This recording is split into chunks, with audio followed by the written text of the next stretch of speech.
Okay, So it's- okay. Anyway, whatever. Here we go. It's like, yeah. Okay, can you tell me, what was the incentive to form Redhead Gallery, and how was Redhead actually made? Oh. You would have been one of the. Well, the incentive, I guess, was there was the art scene in Toronto at the time, really. I think that there was a number of established galleries that were very core, but they weren't taking on younger artists. I think we were a generation that didn't feel very much representation commercially. And There were a lot of us too. Yeah. I think a lot more artists than there had been in previous generations as well. And yeah, no venues. right. And the idea of but having commercial representation rather than just going through the artist-run centers. And so myself and Carl Skelton started talking about it and talking to people we knew, who talked to other people they knew, and then we had a meeting in 1990 in our studio. I think I was approached by Tony. Oh, is that Oh, how we right, were trying to Tony figure Wilson. out the connections, Yeah. actually? Yeah. Oh, so you knew Tony. Oh, from Calgary. before. I knew Tony from Oh, of Calgary, course. and yeah, so I think Through everyone Andy and came down to a show that I had that was part of it, Mercer, and yeah, it was interesting because it was so it was kind of an entrepreneurial vision in a way, which was kind of threw me for a loop initially. It seemed really ambitious, but And actually, something that maybe other people have mentioned this. There was that Chroma Living show, Mm-hmm. which kind of was like a template too. In the what was that in like '82? On the 83? colonnade. Yeah, in the colonnade. So that idea of like artists just putting on a show, like just doing a thing, Mhm. that was kind of like a template, really. And Tony, I think he was part of that, wasn't he? yeah. yeah, It so was part of everyone in the Redhead was roughly of the same generation, roughly the same age, Yeah. except for Tony, Yeah. who'd kind of had this kick around at doing it Right. Chroma with Living. Chroma Living. Mm-hmm. So did you know most of each other from art school? Like, how did you actually pick the core lot? How many people were initially in part of Redhead? The first meeting had people that decided not to continue. And I guess it was just sort of word of mouth, and then things like, Tony would tell David, and I knew Eugene, but I didn't know And- Sandra or David. Right. But you Um, knew Patrick. I knew who Pat- I came with. And then Taylor, Patrick decided and- not to Oh, continue. right, yeah. Yeah. Patrick, Yeah. So I think the initial group was probably about 12 to 13 people, and then it expanded, because we incorporated in 1990, but the gallery didn't open until 1991. So we took a year to fundraise and incorporate all those kinds of things. So in that time it grew by another probably 6 people, I think, before the first show. So that's interesting, because most of the other people we've been speaking to, they kind of started and then ran from there trying to raise money. You're the first group I've spoken to that actually had the idea for a gallery and then actually took a year to establish it, to raise money. How did that come about where you guys said, okay, we need to do this? What were some of the things you did? How did you fundraise? How did you find the space? The primary fundraising was the portfolio. Yeah. There were a Well, lot and of. also we put our own money in every month, weren't we? Put Yeah, our we money in? paid that's dues. right. But that wasn't really fundraising as much as we decided we'd all pay dues, and we started paying them before we That's opened. right. That's right. And then The So, yeah. portfolio. A lot of people had a printmaking background. Yeah. I didn't, but I know Lisa Neighbor facilitated me making a lino block print for Yeah. the portfolio, and then we tried marketing the portfolio. We had a little launch, I think, for that. that's right. We had a bash. It was actually A quite well bash. attended. At that old space, the 80 print- Spadina, print was it? extension gallery. Something like that, Yeah, on the fifth floor of 80 Spadina, yeah. And in that time, what I was really impressed with, I came to Redhead and we had a logo. this Yeah. this Oh, fox That was head. Carl, A apparently. brand. Yeah. Well, yeah, I He think it stole it was. from somewhere. I think it was a Briar Fox from Aesop's something. Fables or something? Yeah, maybe, I don't know. He might contest that, but Yeah. I'm sure So where when did the name come when he hears this, I'm sure there'll be a lawsuit. Oh, Right. yeah. But where did the name Redhead come from? Do you remember that? I don't remember. Okay. No, Yeah, no, we didn't we remember couldn't either. remember, and we figured everybody would have their own story Story, by yeah. now, but Yeah. no idea, no idea, Well, that was my next question, like, where did the name come from? no idea. It wasn't because redheads are fewer in the population. No. No, No. it could have started Special. with Red Fox, maybe. Something like No, that. but it couldn't, because our original logo wasn't a fox. Oh, Yeah. really? No, Okay. it was a laughing man's face. Oh, I remember remember that now. And I then the remember women that in the now. gallery were kind of like, maybe not. Yeah. Right. I remember Lorna being the first one to be like, are you out of your mind? Oh, yeah, okay. Now, was the 96 Darling, was that the first location of Redhead? That's right. Yeah, we were at Artscape. That was Artscape, took over 2.5 floors in that building. It was a great break because it gave us sort of a little bit of a subsidized. I mean, we wouldn't have to pay as much. I mean, we obviously had to pay in, but it was a great break. It was market rate, but it was more secure at a time when lots of landlords were coming in and jacking rents really high. So that was a really attractive part of it. Mhm. So, what can you tell me, it was 1990, 1991, what do you remember of what was going on in the Toronto art scene at the time? I seem to remember that we were kind of adopting some of the things that Cold City were doing. Yeah. I would think that was sort of the model. So that was kind of the model to work from in terms of how many artists and how we organized ourselves and what sort of committees we had. So we had a staffing committee and we had a marketing committee and you know, most of us would sit our own shows, which is kind of another commitment of time, you know, beyond the. I don't remember that at all. We had those futures We had the people. future We had, students. yeah, we had, what was that program? Futures. And we lied through our teeth to get that money too. We said that there was always somebody present. Oh, did we have to say that? Oh, maybe we shouldn't have that on camera. And that one woman with, I still remember Mary Catherine Newcomb, or whatever her name is. She had a big clay conch shell or something, and went up there. And this girl who was on that program, I'm pretty sure she, you know, her main way of making money was turning tricks. She had on this beautiful, beautiful satin blouse. It was like $200 price tag should have still been sticking to it, and this really nice leather bag. And we went up there like to see how things were going because we're supposed to be there all day long, right? And she goes, "That thing stinks." She said, "I've got better things to do with my time than sit up in this stinking room." And she left shortly after that. I don't remember that either. No, No, that, I do.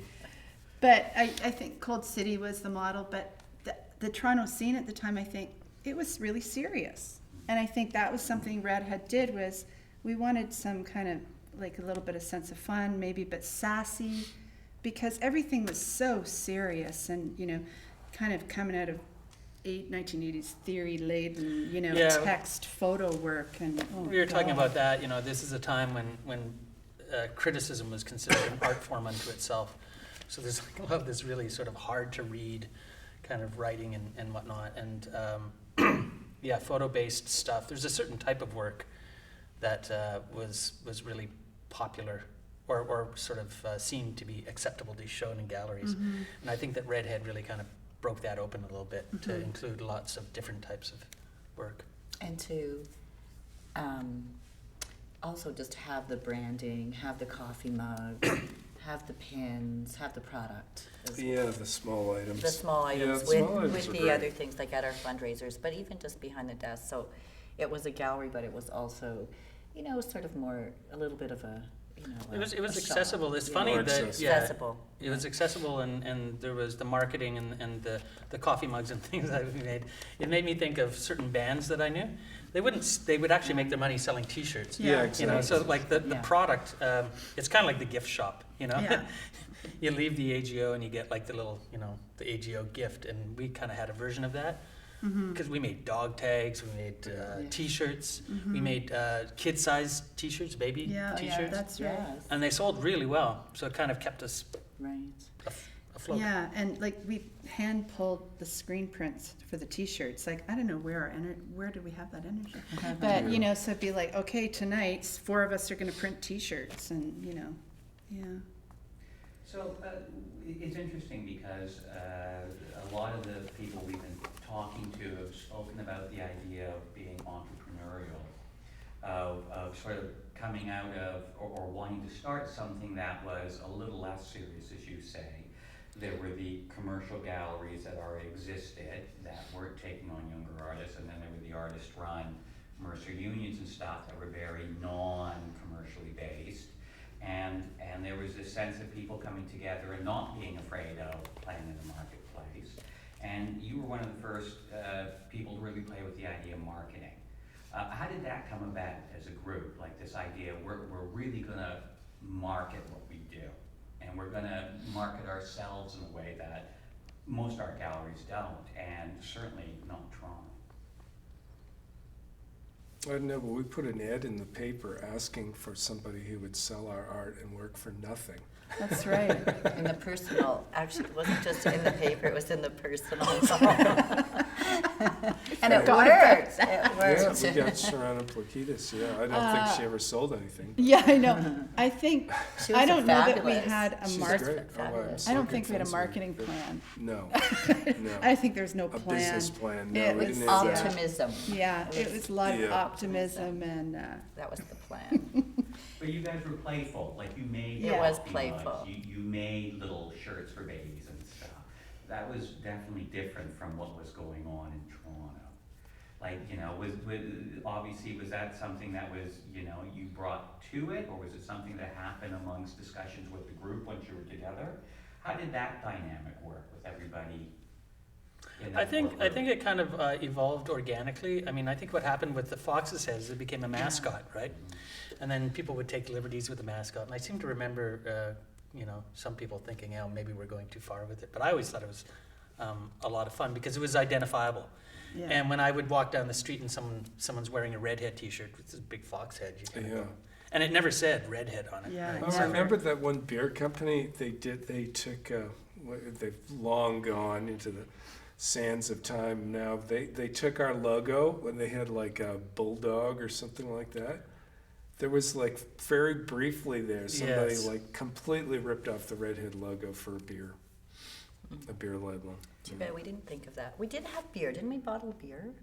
Not that I know. No, but Sandra brought up a really good point. I think for the first, there was always a Redhead cake at every opening. Well, I don't think every opening, but often. Yeah. Yeah. Lorna Mills made a cake that was thematic to the exhibition, the theme cakes. Yeah, there were theme cakes.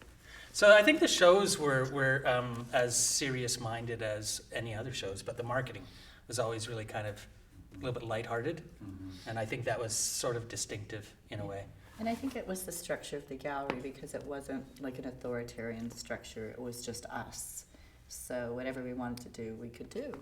It wasn't. Tell me about how did the structure actually work? You know, how did you get a show? How much did you have to pay? Like just the brass tacks of how Redhead actually worked and how you envisioned it working when you started it. The shows were rotating once every 18 months, I think, which allowed for every member to have a show every 18 months, and it allowed for a summer guest exhibition. Oh, right, yeah. Because those were some good we shows. reserved the summer to bring in a guest curator for an exhibition. The first one was Volumes, which was curated by Nancy Campbell and Marlene Clausen. And so it was sort of that was kind of generous of us, actually. It was great, but it was really, really good. And we applied for funding for those shows so that Mike McDonald curated that's one. right. Yeah. Mhm. So the rotation, and I have a recollection of $100 a month.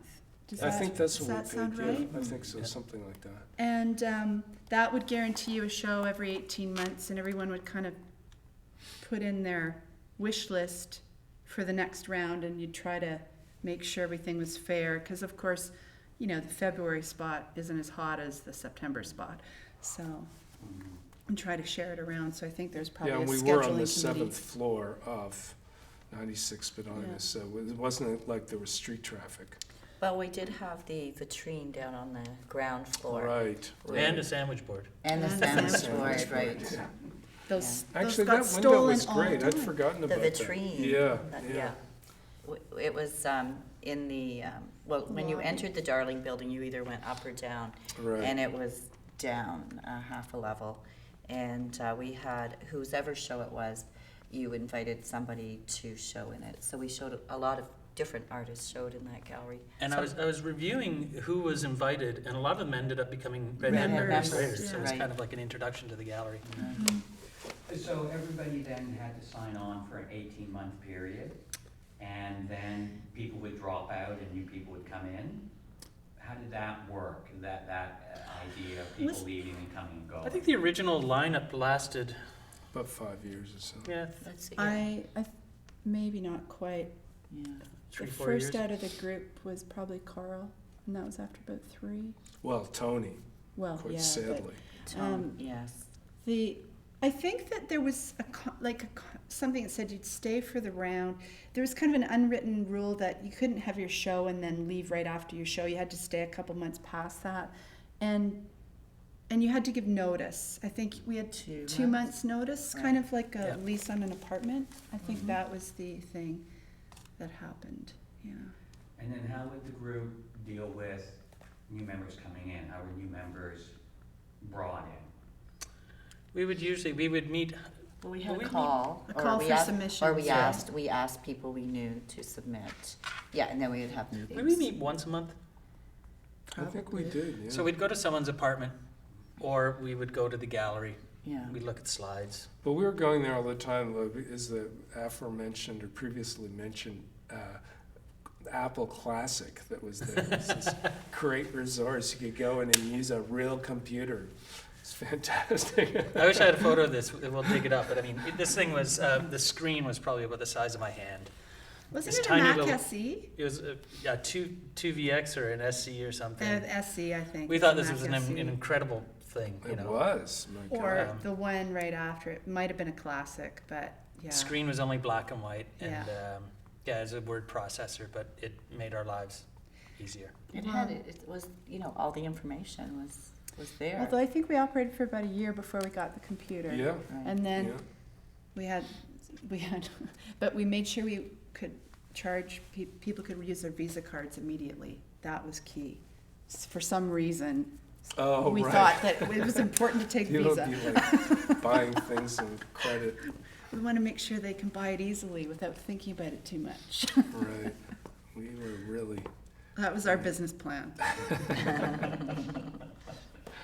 So it's very interesting to hear that, the core.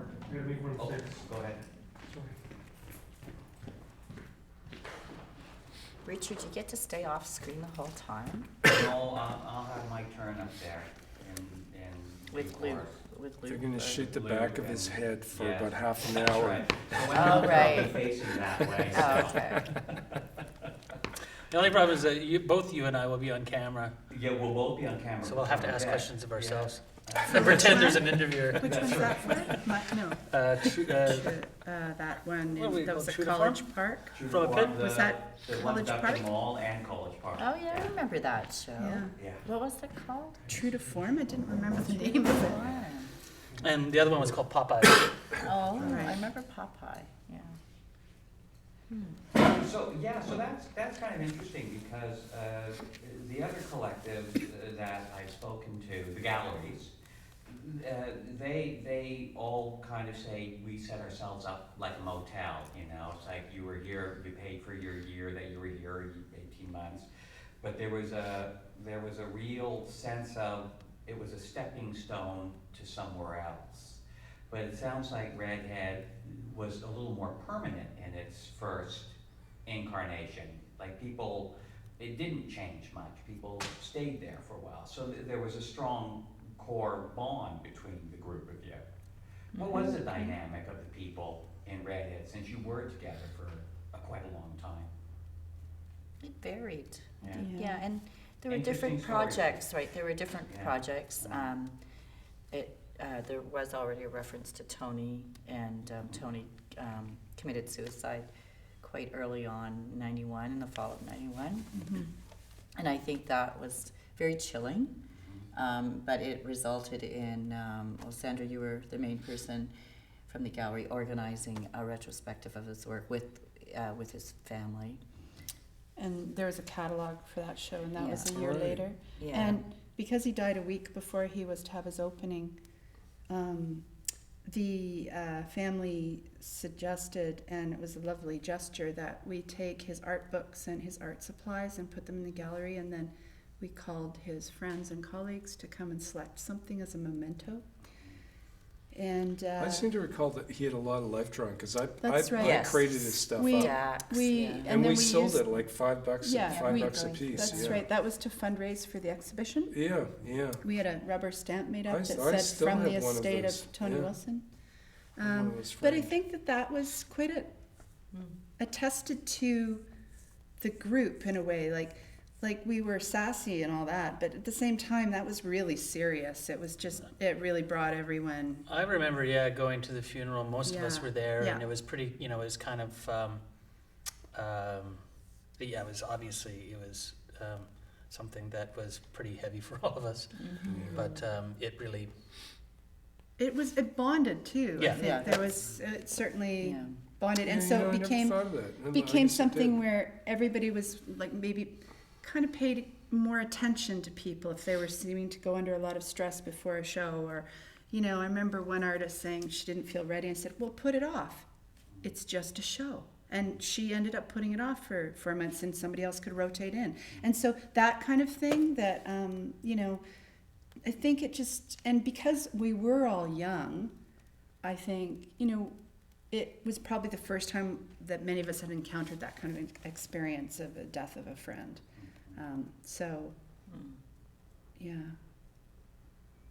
Yeah, and just on a personal note, it's not that the dynamic changed in the sense that Tony was always there, right? So Yeah. you'd have the meetings, and everyone had their own sense of humor and their own energy, and Tony's energy was just he was a lovely guy. So suddenly Mhm.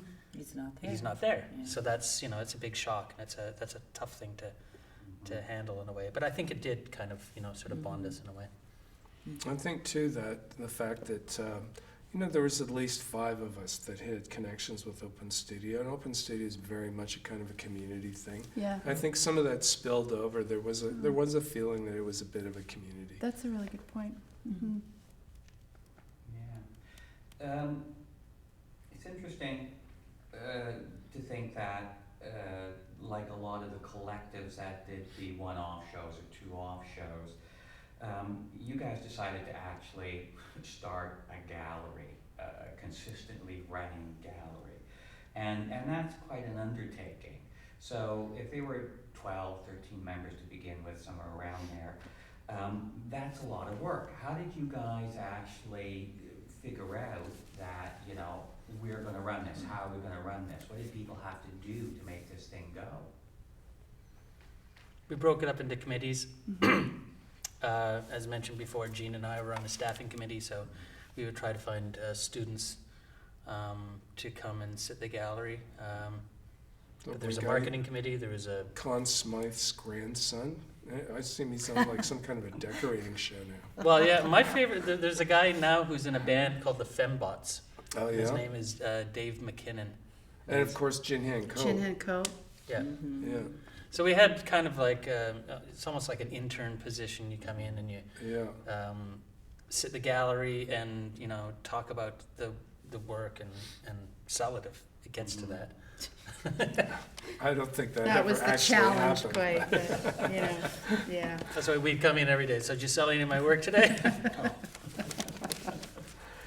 Did the Redhead take a commission from any of the sales? Did the artists get fully, 100%, or was there a breakdown to help run the gallery? 70-30 for the artist. 70-30 for the artist still, Mhm. right, okay. And basically, Redhead's now been running for a hell of a long time. Seems unbelievable. Yeah, I it's know. unbelievable. 20 Yeah. 20 years. Yeah, it's really quite a success in terms of its longevity. I mean, you guys being at the very beginning, how do you feel about the fact that this thing you started 20 years ago is still kicking around? That's great. And it's a little bit like watching Saturday Night Live. It's kind of like, yeah, Yeah, these mine's Without, kind of without the indifferent too, really. residuals. yeah, none of us is Lorne Michaels in this Yeah. fair. It's like different waves, and if you look Yeah. at the, what was it, maybe 10 years ago, they did the retrospective. Retrospective, yeah. You'd sort of see all the people who've come through there, and That's kind of interesting. little different eras of work, you know. But also, it's really interesting because I met someone who was in the gallery at that time, and 10 years ago, and she'd never heard of me. And so it's like waves of people that Yeah. just, they have no idea who we are. That's fine. That's Yeah. fine. That means that we did a good job, I think, That it getting it has- off the ground. It I'd has be its more own- surprised if they had, actually. Yeah. Yeah. Tell me, I'm gonna ask you two questions. The first one is, tell me something that you don't look so fondly on in terms of running a collective gallery. What was really kind of tough about taking on an enterprise such as this? I think that anyone who does that will have to admit to a certain point to burnout. Yeah. You can't do it forever. It's No. just, it's in addition to having your day job and then making art and then, making sure that you're running the essentially it was a small business that we all kind of owned together, and it requires an enormous amount of energy. So I would say like 3-4 years of that is a pretty good run. Yeah. Mhm. I think I'd promised myself 5 years when it started, and I ended up being there for 6, and that was probably one too long. I think that's a really good point. It's just sort of burnout. And it's going to be organic and flow, and so you need to let that happen, right? Like, I don't think nowadays they don't do the same kind of fundraisers that we did, right? There's no products, there's no No. pies for sale at the fundraiser. Like, there used to be Right, jams. People make jams That's for the right. fundraisers and things like that. And so it's kind of more straight up now, I think. But that's fine too. The pressure of showing every 18 months was also, at the time, for me, became too much. That was a big commitment. I think I was the first one to have a kid, Right. You And had it the was- first redhead baby. the first redhead baby, yeah. And so that, it just became too much to show every 18 months. I don't know how other people felt. Did you feel? Yeah, I mean, I look at it as an incredibly productive time. Oh, Because okay. I was, trying to, Make work for the show? yeah, but again, you burn out. Yeah. It's not sustainable. And I remember looking at, as time went on, 94, 95, these one-offs, these collectives that would just do a show Yeah. and then disperse. And I Yeah. thought that looked really attractive. Right. You're sick of Right. us by then. No, it's just kind of like, that seemed really attractive to be able to kind of have this Yeah. energy, and then you just Mhm. kind of, then you let it go, Right. rather than, Yeah. trying to keep the whole organization afloat. Mhm. Even though many people carried it, it wasn't like, a huge burden for one person, but. Yeah. Okay, so the flip side to that question is the obvious, like, what were the advantages? What was the good thing? Whether it was personally or, as a group that came out of being a part of Redhead, starting this thing. It was a great time of life for me. I mean, I had my studio right beside Redhead, and I'd worked at Open Studio as well, and the Spadina Hotel was still open at the time. That's I right. mean, that was Yeah. my home. Corner. That's Your where office. I lived, yeah. Yeah. I came to Toronto in the 80s, and before the Redhead, really all I had as a kind of art community was expatriate people from Alberta. So it really kind of opened up this whole kind of social world and art world for me. Suddenly I had many more connections, and it raised everybody's visibility. Mhm. And to this day, when you say Redhead, most people in the visual arts world know what it is. I mean, it's Yeah. by virtue of being around for almost 25 years. And as much as we did those kind of cutesy things with the mugs or whatever, our first exhibition was a 18-person collaboration. It was insane. Sandra doesn't even remember it. She thinks she's blocked it out of her memory for that good reason. But it was just, and nobody would open a show like that. But it was like, well, you can't pick one of us, so we're just all gonna jump in there and paint on the right. walls Yeah, I and remember it was just crazy. But we threw a really good party, and then. People weren't sure, but we actually got press and radio interviews, and so we got critical attention, and it was critical. It wasn't just like, oh, look at these young Turks kind of thing. It was good, and I think curators coming through too, that it offered that kind of exposure that was really important to young artists, something all young artists need. Tell me about the parties, because that's another part of this whole thing, right? It's like, when you start a gallery and you put all this energy and time into it, there's gotta be some fun, or else, people burn out quicker. You mentioned Lorna Mills would make cakes for some of the openings. Tell me about some of the parties, some of the, more jovial sides of Bacchanalia or whatever that happened at the Redhead Gallery. I don't think there's anything too crazy, but No. the Christmas fundraisers were always fun. Yeah, they were great. And we tried to remember how we'd carefully plan to beat everybody else's fundraiser, but we didn't want to Right. conflict with the Grey Cup weekend. And that must have been the Western kind of contingent in the gallery thinking that was an important weekend not to conflict with. I seem to remember that this is kind of a reflection of what a community we were. If someone was having an opening, you went to it. Yeah. So we Yeah. all showed Yeah. up. Yeah. That's, And I That's remember right. that. There might be yeah. a couple people that didn't, and it was sort of like, that's a bit disappointing. Yeah. I mean, we all Yeah. supported each But other. it was regular, it was Yeah. the thing you did, yeah. Yeah. Yeah. So we would have openings and, sell beer, and it would be fun, but it wasn't, it wasn't enormous the way maybe some of the later collectives would have, big bashes and get hundreds of people. Right, but those would be because they were doing it the once Yeah, it a was, year or once Yeah. every 2 years, so it was a different kind of experience. I think the parties were mostly the fundraisers. We had the portfolio party before we opened, and we had the inaugural show party. But then after that, for the most part, was the portfolio parties, or there'd be probably barbecues now and again attached to a meeting. Yeah. Or when Bridget Corkery lived down in Port Port Rowan. Rowan. Yeah, that was We'd fun. be Oh, a that's right, we used group to of do us going road down to trips. a road Yeah. trip to stay at their place, and I don't know what we did while we were there, but something for Redhead. I can't remember.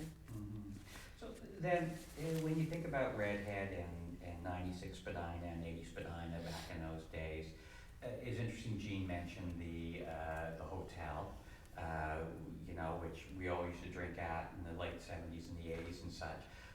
Where did everybody go? Like, was there an area around there that, people would go for drinks afterwards? What was the kind of scene like in the art community at that time, where people were going, what they were doing, were they drinking, all that stuff? Just to give a bit of a background to somebody in the future finding out where all us old fucks went and did and drank. well, the Spadina was Yeah. good because they had a popcorn machine and Yeah. things were kind of, that was food.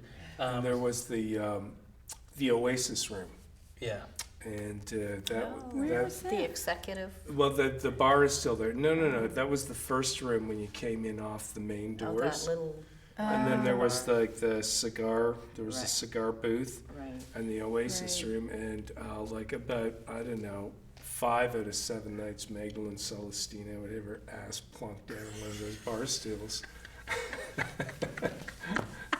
I used to hang out there quite a bit No, myself. maybe we should ask Well, Jean and about that's this. and that's where you'd always run into Reed Diamond or Becky or oh my gosh, what's her name? She used to do the comedy stuff. Sheila Gostick? Yeah. Yeah, Sheila she would be in Gostick, there. yeah. Yeah.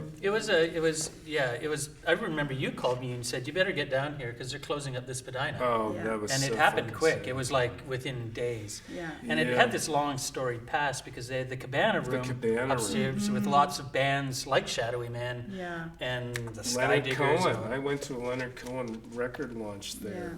Yeah, so it was kind of, most people talk about the Cameron as being the arts bar, but the Spadina was too. I mean, it's also close to Open Studio, and that whole area is Yeah. transformed, It's kind of so .com different, sort yeah. of. It ad was agencies started, and- it started changing when we were there though too, because I mean, we were talking about the problem of being up on, up on the 7th floor, whatever it was, right? Right. That Yeah. it was a bit of a problem, and then, Mercer moved. Well, they were on King, King. and then they moved off of King because Yeah. the price was too high, yeah. So I Yeah. think things were really, or on Adelaide, right? They were on Adelaide?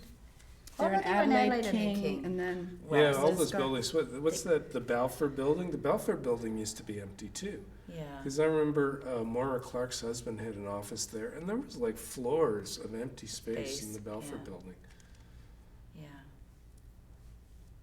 And there used, because there was a sense of things moving, and that was before 401 Yeah. opened, right? There was kind of a, I remember having a discussion about, Mhm, there, mhm. sort of, should we move, or, is this the right place? Mhm. But I left the gallery before. we I don't know when they moved. I was Yeah, gone. Oh, No, that's I don't weird. remember. yeah. How do you view the art scene today as compared to what it was when you started the Redhead? What differences do you see between today's art scene in Toronto and the one in 1991? I think there's way more opportunities for younger artists. They just seem to, the art world's kind of embraced the artists under 40, let's say, you see things like the Sobey Award, which is under 40, or, I think I think it's probably quite global. Like right now, in Berlin, there's a big show, and it's all artists under 30, and so I think there's much more recognition that younger artists do have something valuable to contribute. I think that what I see a lot of is what you might call high-low. So you've got high culture, and then you got pop culture and whatnot. And in the early 90s, that was, coming from the type of work that was being shown, that sort of photo text, really serious stuff. We were beginning that. And so now, artists will think nothing of doing multiple prints that they'll do with technology and having their work be super affordable. But back in the early 90s, that was sort of a little bit of a suspect idea. Yeah. And then certainly there's a lot of there's a lightheartedness to a lot of the art that you see. And then there's the other aspect of it is that technology it's continued so that, people can easily have their own Tumblr site or whatever it is to represent themselves. All the stuff that was really difficult for us to do, Oh, yeah. anyone can do now. Well, it was almost unimaginable. I mean, it's hard to believe that things have changed that quickly, but Right. Yeah. So that being said, though, there's still lots of galleries. I don't see a ton of online galleries or, the whole idea of the digital revolution certainly has powered creativity, but when it comes to visual art, it still seems more or less the same, I would say. I mean, I can think of a handful of what you would call digital artists who just deal exclusively with that, but there's still a lot more people who are painting and sculpting. making things. Yeah, making things. Well, then there's the other part of that too, is that there's a lot more people living downtown who would consider buying a piece of art. I mean, even that whole condo thing was not happening That's when right. when Right. Redhead started. So, Yeah. so I mean, even the amount of people who would potentially walk in and buy something, we were ahead of the game there, unfortunately. I kind of remember the Redhead as being, we had some supporters. We had, City TV would come down. Yeah. There's people who were thought that we had it was a cool idea, and they wanted to do what they could to, we would get Lance Chilton to come down, and we would get, Right. That's right. you'd get a little bit of coverage, and we were always grateful for it, Well, and the elaborate press packages we sent out. Oh, that's right. Now, is there anything that you guys would like to talk about in terms of Redhead? anything that you want to address or anything you want to go over? Do you have any, maybe if you got some things that you'd like to Anything ask we each missed? other? Yeah, even if Did I there's miss some- anything?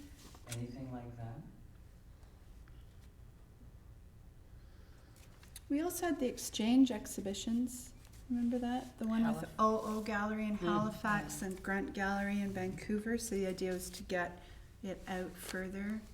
And this started, like you said, by the summer exhibitions. You'd have invitational curators come in, people coming in. So beyond just being a gallery showing its members, there was outreach activities. Mm-hmm. And then these shows, it would typically be, I think, Ed and Johannes were in Vancouver at one point, and they talked to Glenn Alteen and thought that we could get something going at Grunt, so then there was a show that came up at Grunt. Or the OO Gallery was an exchange, wasn't it? That we had OO come to Toronto. Yeah. And we, actually, because I remember Janice and I went and installed the show in Halifax. Oh, yeah? Yeah, at OO, which no longer exists. Right. Yeah. Well, we could take bets on how long the Redhead will exist. Maybe I'm not longer than us. Yeah, right. Yeah, they seem to be doing just fine. Well, it's quite a phenomenon. I mean, I think that beyond Holt City, Redhead kind of was the model for a lot of the other galleries that came along afterwards. Mm-hmm. So yeah, and it did seem to fill a need and fill a space, and I think it was something that helped a lot of younger artists and other artists, you know what I mean, find a model in which they could do the same. Mm-hmm. Yeah. It was, and, you know, the one thing I can say is that I really did meet some great people, like you were mentioning Mike McDonald. Mike McDonald became a really good friend of mine. I mean, I didn't see him a whole lot, but I remember him dropping into my place a few years before he died. His beat up old vehicle, whatever it was, and he had a bunch of plants that he, you know, dug out, and he was rooting in plastic bags in the back of his car, and he had a huge bag of cigarettes that he got from a reserve somewhere. And it was really, you know, I wouldn't have met that guy if it hadn't been for Redhead. So there was some really good interpersonal connections happen there. Mm-hmm. Yeah, we talked about earlier with some of the other groups. I was mentioning that when I went to art school, I didn't go to OCAD or York. I went to Central Technical School, which was a much smaller school. And so when I came into the world, it was, I felt more adrift because I didn't have those same connections with the number of students that I might have gone to school with at some of these larger places. So getting involved was a way of meeting other artists and becoming a part of that. Is there anything that you guys can talk more about the idea of the interpersonal relationships, the friendships, whatever happened in working together as a collective as opposed to, you know, working alone in your studios at your own practice? I think you said that about coming from Calgary and then Yeah, I think opened up. I think if you would have taken, say, a model where you come out of art school and then you paint and then you get a dealer, I don't think it would be the same.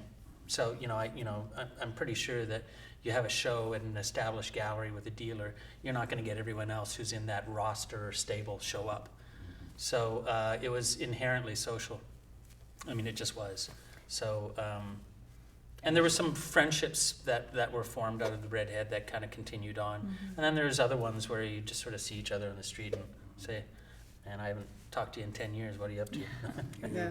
And I think, you know, there was that individual level of, you know, your own art practice or art showing, but then the idea that Redhead, that you identified with it because you saw yourself as a redheader. You're right? invested in it. Yeah, because it was that it gave you that public space, because you referred to just being in your studio, but it, you know, you existed differently within that public realm.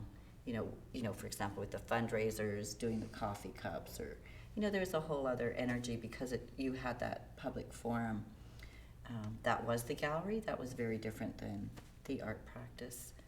And maybe being a part of a family offered you a support system, as opposed to being on your own out there in the art world. Yeah. You had Well, the these idea people. that, Yeah. that it could, it was bigger than you. And the fact that it still is around is the idea that it is certainly bigger than any of us. Mhm. It had its own life. I don't think we had, like, I really do think that the Redhead was sort of in the beginning of a kind of a new era. But I don't think it dawned on us at the time. No. We were just kind of Doing it. Yeah. doing it out of necessity because, Yeah. we needed to show. Yeah. But it was interesting to see what came after that, and various collectives and also new models for showing your work came through the 90s and late 90s. How much of I asked, I think, Propeller this morning, during the late 70s when the punk movement was happening into the 80s, there was that great DIY scene that came out of England, the do-it-yourself thing. Was that at all an influence on anybody in terms of this notion, we're just gonna do it, it's, it's part of it, was there any sort of, personal history in terms of that type of thinking?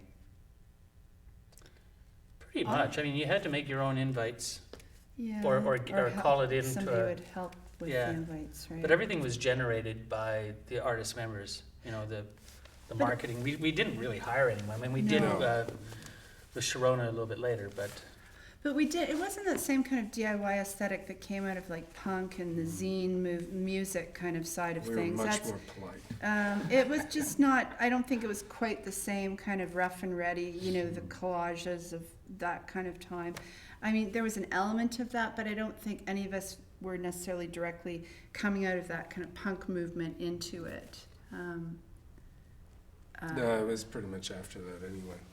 I mean, What by was the that? 90s, we were pretty much. Yeah, it's true. It's like another 10 years by the time we got around to it. Yeah. well, I think there was you might think different, but I think we wanted it to look somewhat refined. It wasn't really kind of like this ad hoc collective because we were trying to be Professional. Yeah, and We sort were of. trying to be professional. We were trying to light the stuff. There were actually other kind of I would say there collectives was a that bit of tension between how tight-assed we should be and how Yeah. much fun it should be. There was a little bit of tension there. Sure. yeah.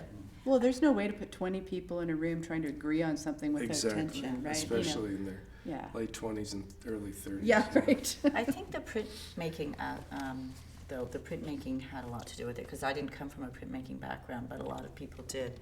And again, making the T-shirts, that kind of thing, and also that printmaking, historically is more accessible anyway. So I think maybe more through that But way. I always thought in a real indirect way that our competition were those galleries. And it's like, if you're going to have a sale, come buy it from us. Oh. So there was this kind of a sense that you were going to, the professionalism was just that things were going to be, it was going to be well lit, and you're going to have a good invite, and you're going to, the marketing Use your material. credit card. Yeah, Yeah. because we were pretty hungry for sales. I mean, you didn't sell too often, but when you did, it was a good thing, Yeah. Yeah, Yeah. you're at least kind of recouping what you put into it. Yeah. That's great. Now, anything else you guys want to add? Because it's we're pretty much at our hour. I just want to know. I don't think so. No, that's good. You That's say good. that like a Good, good. therapist. I I think our hour is know, up. I know. I feel like I've been to my therapist. Thank you, guys. That's great. Thanks.